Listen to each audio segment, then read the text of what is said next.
नमस्कार, स्वागत है आपका TWC GS वर्ल्ड में। यदि आपने TWC GS वर्ल्ड को सब्सक्राइब नहीं किया है, सब्सक्राइब TWC GS वर्ल्ड। आज हम अपनी सामान्य हिंदी के तहत उपसर्ग और प्रत्यय को देखेंगे। उपसर्ग क्या होते हैं और प्रत्यय क्या होते हैं और हिंदी में इनका क्या प्रयोग है, ये सब आपको यहाँ पर देखने के लिए मिलेगा। तो देखो, उपसर्ग का अपने आप में बड़ा ही महत्व है और प्रत्यय अपने आप में अपना महत्व रखता है, लेकिन ये ध्यान रखना कि उपसर्ग जो होते हैं और जो प्रत्यय होते हैं, इनका कोई अपने आप में रोल नहीं होता।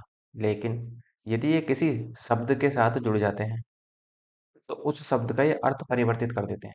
ये आप मेन पॉइंट होगा इसका, और ये आपको ही ध्यान रखना है कि उपसर्ग और प्रत्यय क्या होते हैं। कि उपसर्ग और प्रत्यय का अपना तो कोई अर्थ होता नहीं, जितने भी होते हैं, लेकिन यदि किसी शब्द के साथ जुड़ जाए तो उसका वो अर्थ परिवर्तित कर देते हैं। किस तरीके से करते हैं वो हम सब कुछ देखेंगे कि प्रत्यय हमारे शब्द के बाद में लगते हैं या पहले, उसी प्रकार उपसर्ग पहले लगते हैं या बाद में। ये आपको जरूर ध्यान रखना है। कभी आप एग्जाम में बैठें और ये भूल जाएं कि उपसर्ग पहले लगते हैं या प्रत्यय पहले लगते हैं, तो यहाँ पर बड़ी कंफ्यूजन वाली बात हो जाएगी। तो इसका थोड़ा सा ध्यान रखेंगे आप कि किस तरीके से होते हैं। इनमें से किसी एक को याद रख लेना, दूसरा उसका अपोजिट है। मान लो कि मान के लें है ही, उपसर्ग जो होते हैं किसी भी शब्द के पहले लगाए जाते हैं और प्रत्यय जो होते हैं वो किसी भी शब्द के बाद में लगाए जाते हैं। इसका मतलब क्या है? इसका मतलब सीधा सा एक को याद रख लो, दूसरे को याद रखने की जरूरत नहीं, क्योंकि दूसरा उसका अपोजिट है। तो उपसर्ग को याद रख सकते हैं आप कि उपसर्ग जो होते हैं वो शब्द के पहले लगेंगे, बस। और उसके बाद में आपको आइडिया अपने आप लग जाएगा कि प्रत्यय जो होंगे वो क्या होंगे, प्रत्यय आपके शब्द के बाद में लगेंगे। तो स्टार्ट करते हैं हम अपना। और उससे पहले देखो, ये जो टॉपिक होगा आपका, ये UP TET, C TET, super TET, UPPSC, जो आपका यूपी प्लस सी होता है इसके लिए, और जो यूपीपीसीएल है, और जो वेरियस एग्जाम होते हैं सभी के लिए इंपॉर्टेंट होगा, क्योंकि ये कॉमन टॉपिक होता है। और जब ये कॉमन टॉपिक है तो सभी एग्जामों के लिए इंपॉर्टेंट होगा। लेकिन जो मैंने आपको यहाँ पर ये एग्जाम दिखाए हैं, इनके लिए तो ज़्यादा ही होगा, क्योंकि ये इनके सिलेबस में है।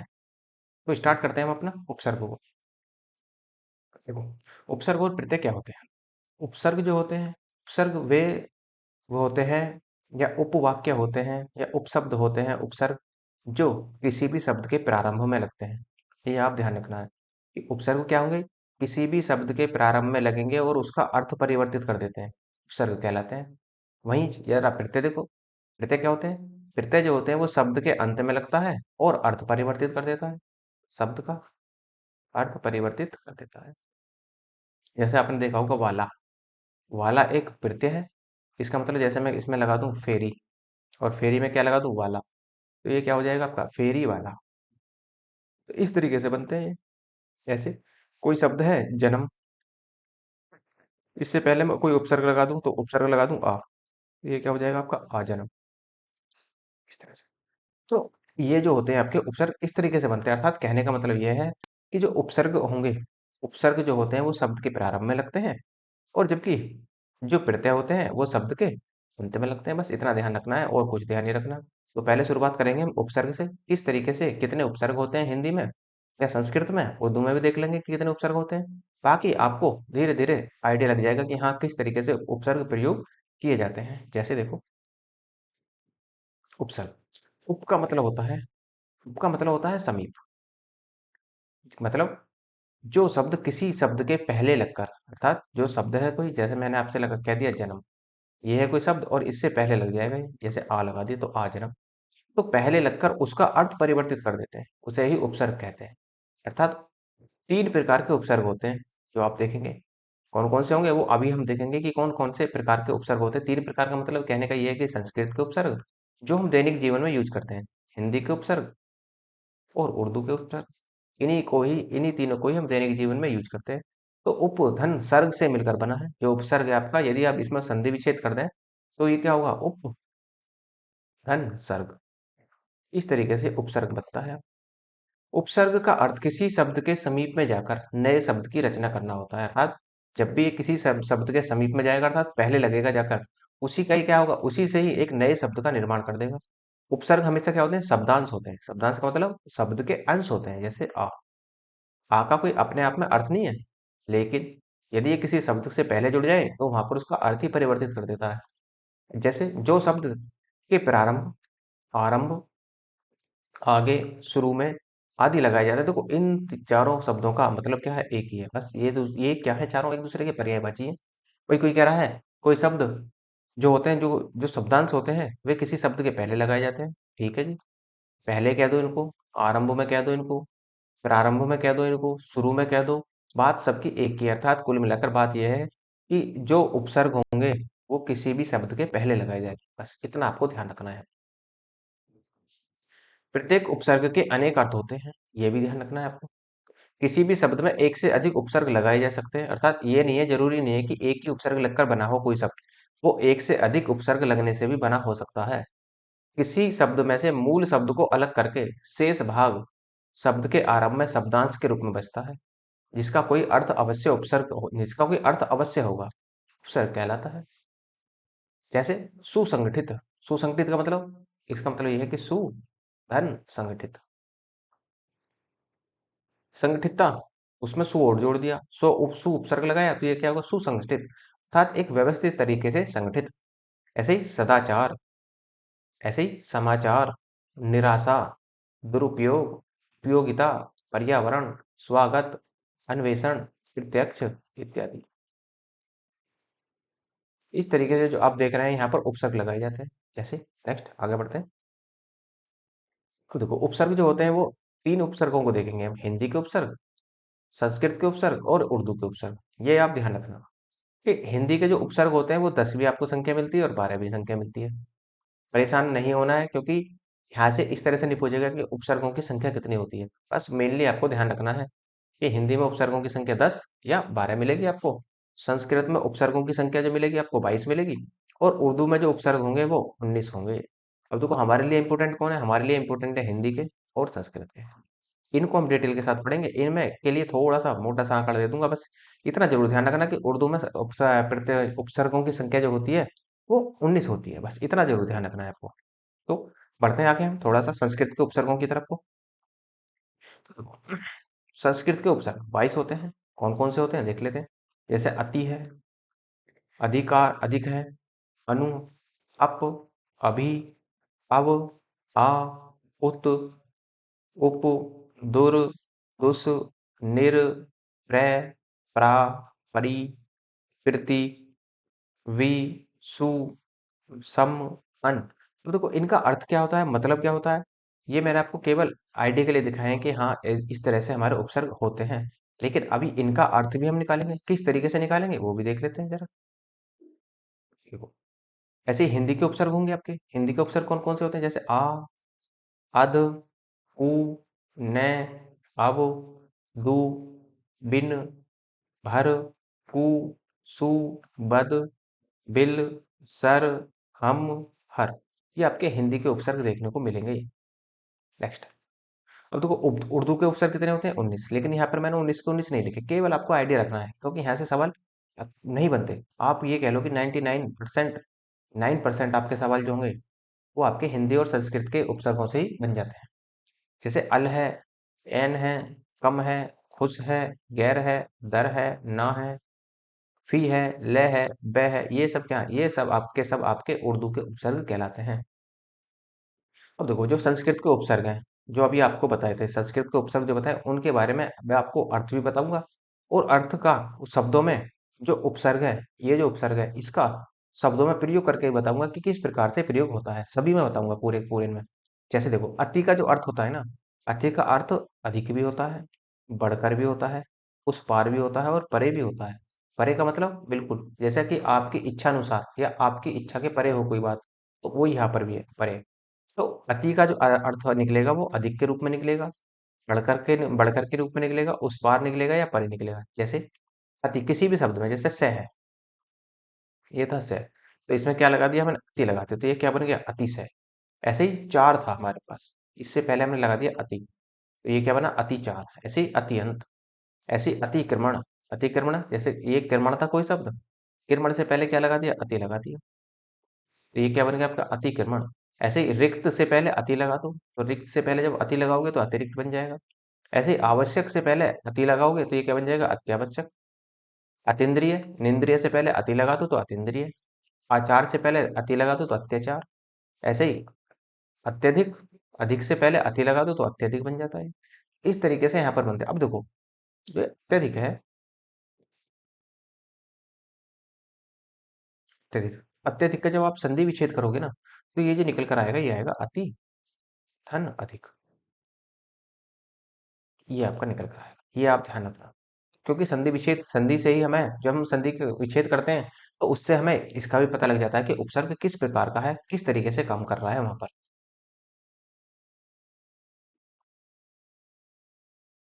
अधिक है, अधिक का मतलब होता है श्रेष्ठ या अधिक। जैसे अधिक ही आ जाएगा आपका, अधिवेदिक, अधिदेविक आ जाएगा, अधिकार, अधिक्षित, अधिकृत, अध्यादेश, अधिकारी, अधिकृत, अधिकारी। ये रिपीट हो गए शायद एक दो बार, कोई नहीं। तो इस तरीके से जो आप यहाँ पर देख रहे हैं, तो ये आपके यहाँ पर देखने को मिलेंगे। अधि का मतलब होता है श्रेष्ठ। थोड़ा सा आइडिया रखना, बाकी आपसे ये पूछेगा कि निम्न में से कौन सा उपसर्ग है, एक शब्द दे देगा, जैसे मैं कह दूं अत्याचार। जैसे अत्याचार, अत्याचार में बताओ निम्न में से कौन सा उपसर्ग लगा हुआ है, जैसे वो ए ऑप्शन देगा, बी दे देगा, फिर सी दे देगा, और उसके बाद हम डी दे देगा। जैसे मैं कह दूं अति, इसमें अत, इसमें अत्यय, और इसमें चार। बताओ कि कौन सा उपसर्ग लगा है। इस तरीके से सवाल पूछेगा तो आपका आंसर सीधा सीधा ए बन जाएगा यहाँ पे।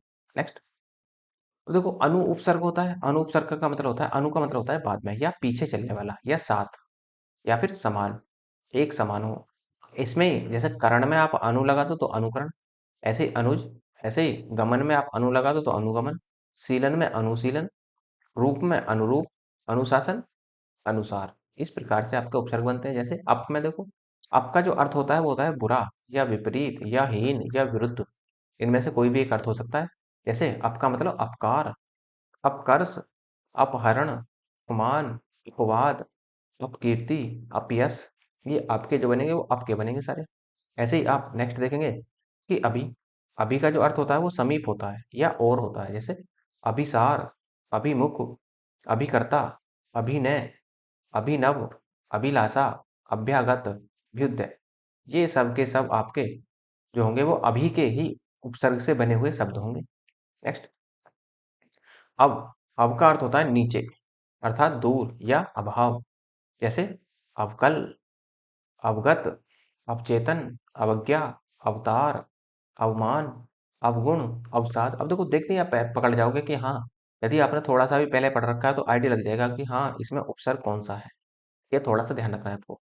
लेकिन ये सब जो काम होंगे ये सब के सब आपके प्रैक्टिस से होंगे। प्रैक्टिस जितनी भी हो सकती है इतनी कर लीजिए। आ, आ का अर्थ होता है तक या इधर या से। जैसे आमरण, आकाश, आक्रोश, आजीवन, आचरण, आक्रमण, आजन्म, आधार, आकंप और आकार। ऐसे उत होता है, एक उद होता है। उत और उद का अर्थ होता है ऊपर, श्रेष्ठ, उन्नति या ऊंचा। जैसे उत्कंठा, उत्कर्ष, उद्गम, उदय, उत्सर्ग, उत्कृष्ट, उत्थान, उद्भव, उत्तीर्ण और उद्घाटन। नेक्स्ट, उप, उप जो होता है उपसर्ग हमारा समीप का अर्थ देता है, अर्थात पास का या निकट का देता है। जैसे उपकार, उपवन, उपनाम, उपकुल, उपमंत्री, उपमित्र, उपमा, उपहास। इस तरह से दु होता है और दुर भी होता है। जैसे दुर, दु या दुर का अर्थ जो होता है वो बुरे में, बुरे के सेंस में प्रयोग करते हैं। जैसे बुरा या बुरा काम, कठिन या विपरीत। जैसे दुराचार, दुष्कर्म, दुष्कांड, दुष्कर, दुस्साहस। ऐसे आपके होते हैं दुष् होते हैं, दुष् होता है या फिर दुष् होता है। इन दोनों में ये है, तीनों में। इनका भी अर्थ क्या होता है, बुरा या कठिन ही होता है। जैसे दुस्तर, दुस्साध्य, दुशासन, दुर्गम, दुर्स्वपन।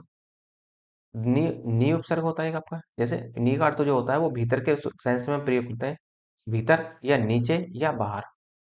ऐसे ही ये होता है निकट, ये निकेत होता है आपका। निष्कपट, नियुक्त, निमग्न, निर्देशन, निबंध और नियोग। इस प्रकार से हम इसका प्रयोग करते हैं। नेक्स्ट, निर जो होता है, निर, निर होता है बिना, बाहर, अर्थात निषेध। इसका जो अर्थ होता है, अर्थात निपात, निपान, निपुण, निबंध, निमग्न, निमंत्रण। ऐसी परा, परा का क्या अर्थ होगा? तो परा का अर्थ होता है विपरीत या पीछे या अधिक।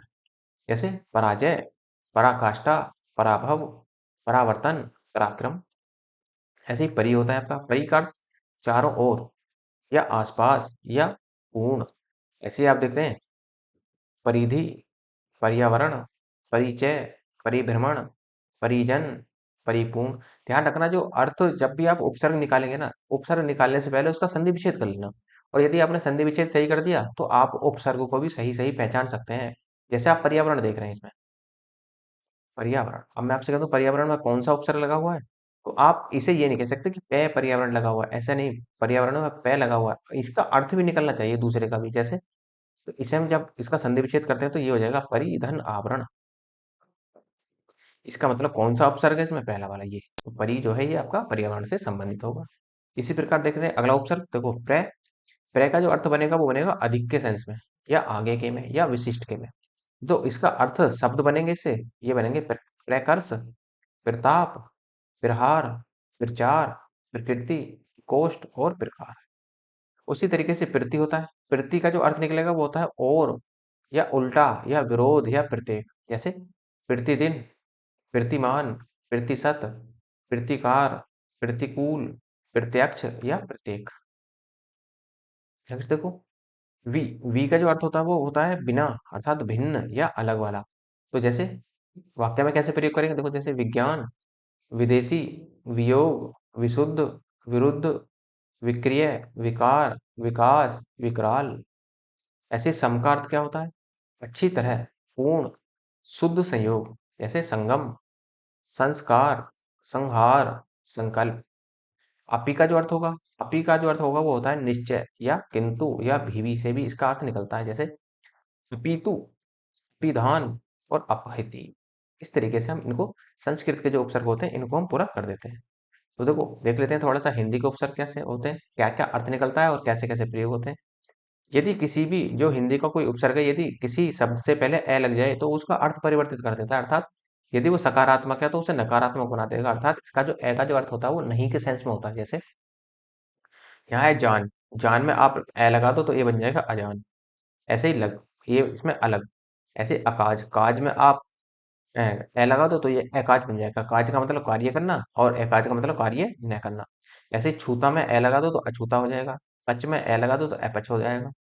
अचेत, अथाह, अध। उपसर्ग होता है आपका अगला अध, तो इसका मतलब होता है आधा। जैसे अधमरा, अध कचरा, अध जला, अध पका, अध सीजा, अध गला। ऊ का जो अर्थ होता है वो ऊंचा होता है। जैसे उचक्का, उजना, उखाड़ना, उद्दंड। ऐसे उन, उनका जो अर्थ होता है वो एक काम, एक कम के रूप में होता है उन। जैसे मैं आपसे कह दूं 29 या 19, 19 कहते तो ये 20 से एक कम है। ऐसे 29 ये 30 से एक कम है। 39 40 से एक कम, 59 60 से एक कम, और 69 का मतलब 70 से एक कम। इस तरीके से ले सकते हैं 79 80 से एक कम। अगला उपसर्ग है ओ। ओ का अर्थ जो होता है वो बुरे के सेंस में होता है, बुरा अर्थात नीचे। तो जैसे आप देखें औगण, ओसर, औतार और ओघड़, ये आपके ओ के सेंस में शब्द बनाए जाते हैं। जैसे कै उपसर्ग होता है और को उपसर्ग होता है। को उपसर्ग का मतलब होता है कठिन। कैसे, देखो जैसे कपूत, कुटेव, कुढ़व, कमजोर। ऐसे ही चो का अर्थ जो होता है वो चार के सेंस में करते हैं हम। जैसे चौराहा, चौमासा, चौकोर, चौपड़, चौरस्ता, चौरंगी और चौमुखा। इस प्रकार से हम इनका प्रयोग कर लेते हैं। नेक्स्ट देखो दो उपसर्ग है आपका। दो उपसर्ग का मतलब होता है दो। जैसे द्विरंगा, दुलत्ती, द्विभाषिया, दुधारू, द्विभांत और दुनाली। ऐसे ही ती, ती का जो अर्थ होता है वो तीन के अर्थ में होता है। जैसे तिराहा, तिकोना, तिपाई, तिरंगा, तिगुना और तिमाही। नेक्स्ट है आपका नी। नी उपसर्ग जो होता है, नी का मतलब होता है विपरीत। जैसे निकम्मा, निहत्था, निधड़क, निडर और निपुता। पर होता है आपका उपसर्ग, पर का अर्थ होता है दूसरा। जैसे पर का कारज, पर सुख, पर दुख, पर दादी। बिन का अर्थ होता है निषेध या अभाव। जैसे बिन खाया, बिन ब्याया, बिन ब्याया। इस तरीके से आप निकालेंगे। तो भर उपसर्ग का जो अर्थ होता है वो होता है पूरा या भरा हुआ। अर्थात जैसे भरपेट, भरपूर, भरसक या भरपाई। नेक्स्ट होता है स उपसर्ग आपका। स में क्या होगा, देखो स का अर्थ होता है सहित, अर्थात किसी के साथ। जैसे सहित, सचेत, सवेरा, सजग और सहेली। एक होता है सु उपसर्ग या से भी होता है। इसका अर्थ होता है अच्छा। इसका मतलब सपूत, सुघड़, सुडोल और सुजान। तो इस प्रकार से आपके हिंदी के उपसर्ग हो जाते हैं और संस्कृत के उपसर्ग हो जाते हैं। अब जरा देखो हम प्रत्यय की बात कर लेते हैं कि प्रत्यय क्या होते हैं, उनको भी देख लेते हैं साथ के साथ। जैसे तो देखो प्रत्यय क्या होते हैं आपके, प्रत्यय जो होते हैं वो देखो उपसर्ग क्या थे, उपसर्ग भी शब्दांश से थे, प्रत्यय भी शब्दांश है। उपसर्ग शब्द के पहले लगते हैं और उपसर्ग प्रत्यय जो होते हैं वो शब्द के बाद में लगते हैं, बस इतना अंतर है। शब्दों के बाद में लगते हैं, बस इतना ध्यान रखना है, और नया अर्थ प्रदान कर देते हैं। देखो उपसर्ग भी नया अर्थ प्रदान करते हैं, प्रत्यय भी नया अर्थ प्रदान करते हैं। जैसे प्रतिधन ए से मिलकर बना है, अर्थात प्रत्यय का जो संधि विच्छेद करेंगे वो प्रतिधन ए के रूप में करेंगे। प्रतिधन ए, ये आपका संधि विच्छेद हो जाएगा। वे शब्दांश होते हैं जो किसी मूल शब्द के बाद लगाए जाते हैं, प्रत्यय का कोई अपना अर्थ नहीं होता। जिस शब्द के अंत में या बाद में लगाए जाते हैं उसका अर्थ बदल देते हैं। ऐसे ही समस्त पद से मूल शब्द को अलग करने से जो शेष भाग शब्द के अंत में शब्दांश के रूप में बचता है, जिसका कोई अर्थ नहीं होता, प्रत्यय कहलाता है। ये आप ध्यान रखना है। जैसे बचपन, जैसे बचपन का मतलब बचपन। ऐसे ही अपनापन, अपना में से जैसे अपना और धन पन कर दो। तो जो अपना बना एक शब्द का अर्थ ये निकल रहा है, इसका कोई अर्थ नहीं निकलता, ये पन होगा। यदि आपने अपनापन से पन को अलग कर दिया तो पन का तो कोई अर्थ नहीं निकलेगा, अपने का अर्थ निकलेगा। तो जो जिसका अर्थ नहीं निकला वही आपका प्रत्यय कहलाएगा। और जो बाद में है जैसे मिठास, लिखावट। तो देखो जो प्रत्यय होते हैं वो हमारे तीन प्रकार से होते हैं। एक तो होता है कृत प्रत्यय, एक होता है स्त्री प्रत्यय, और दूसरा तीसरा होता है हमारा तदित प्रत्यय। अर्थात देखो कृत प्रत्यय का अर्थ होता है क्रिया से, अर्थात इसका अर्थ जो होता है वो इसका जो सीधा संबंध होता है, कृत प्रत्यय का जो संबंध होता है वो क्रिया से होता है, अर्थात किसी क्रिया के बाद में लगेगा। यदि किसी क्रिया के बाद में कोई प्रत्यय लग रहा है, यदि किसी क्रिया में कोई प्रत्यय लग रहा है तो इसका मतलब वो है कि वो कृत प्रत्यय का उदाहरण होगा। ऐसे ही यदि कोई प्रत्यय स्त्री में लग रहा है, अर्थात किसी शब्द को हमें स्त्रीलिंग से पुल्लिंग बनाना है और प्रत्यय का प्रयोग करना है, तो वहां भी हम क्या प्रयोग करेंगे, वहां जो कहलाएगा वो स्त्री प्रत्यय कहलाएगा। उसी तरीके से तदित प्रत्यय, तदित प्रत्यय इंपॉर्टेंट होता है आपका बस, क्योंकि सबसे ज्यादा इसी का प्रयोग होता है। इसका जो प्रयोग करते हैं वो संज्ञा, सर्वनाम और विशेषण में हम इसका प्रयोग करते हैं।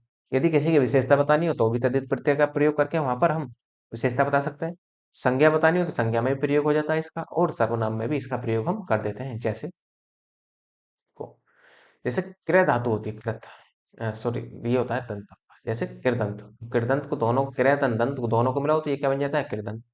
ऐसे ही वाला, वाला को लगाओ पढ़ने में लगा दो तो ये बन जाएगा आपका पढ़ने वाला। ऐसे ही हरा, हारा को बाद में लगाओ तो पालन हारा बन जाएगा, आंगन हारा बन जाएगा।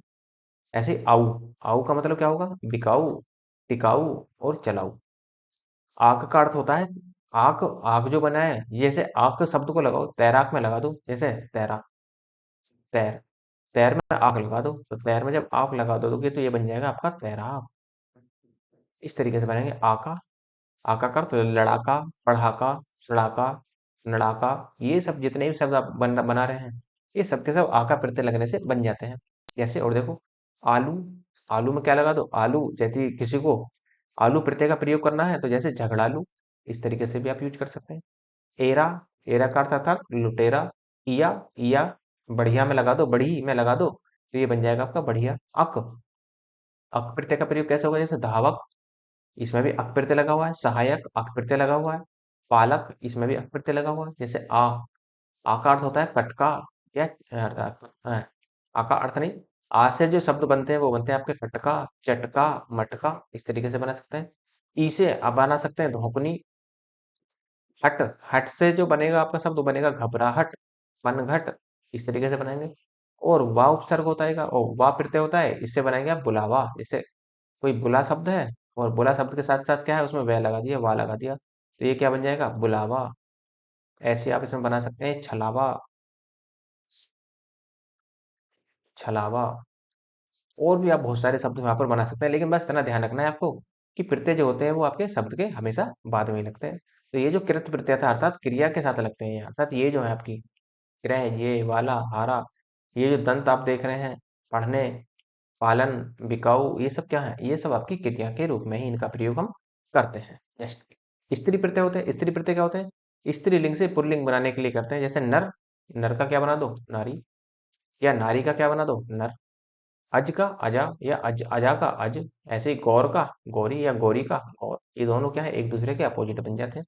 उसी प्रकार से आप देखेंगे जो तद्धित प्रत्यय होते हैं हमारे, तद्धित प्रत्यय क्या होते हैं? वो संज्ञा, सर्वनाम या विशेषण में लगते हैं। जैसे आर, आर प्रत्यय है और आर प्रत्यय, लेकिन ये कैसा प्रत्यय है? ये एक तद्धित प्रत्यय की श्रेणी में आता है। जैसे सुनार, लुहार, कुम्हार। एक वा तद्धित प्रत्यय आपका, वा का अर्थ होता है, जैसे वा लगा दो किसी में, जैसे हलवा, ये आपका बनेगा। वाला, वाला का अर्थ फेरी वाला, रेडी वाला, सब्जी वाला, इस तरीके से बना सकते हैं। और हारा प्रत्यय आपका, हारा प्रत्यय मतलब लकड़हारा, पानी हारा, दिल हारा, इस तरीके से बनेगा। जैसे आपका ची प्रत्यय है, ची का मतलब मसालची, खजांची, इस प्रकार बनाएंगे। घर का अर्थ क्या है? घर का अर्थ होता है कारीगर, बाजीगर, जादूगर। और ई प्रत्यय जो है, जैसे आप देखते हैं भलाई, बुराई में लग जाएगा। आहट, आहट का मतलब चिकनाहट। ऐसे ही ईमा, ईमा का मतलब होता है लालिमा। ई, ई प्रत्यय का अर्थ होता है, जैसे ई लगेगा तो सर्द में लगा दो सर्दी, गर्म में लगा दो तो गर्मी।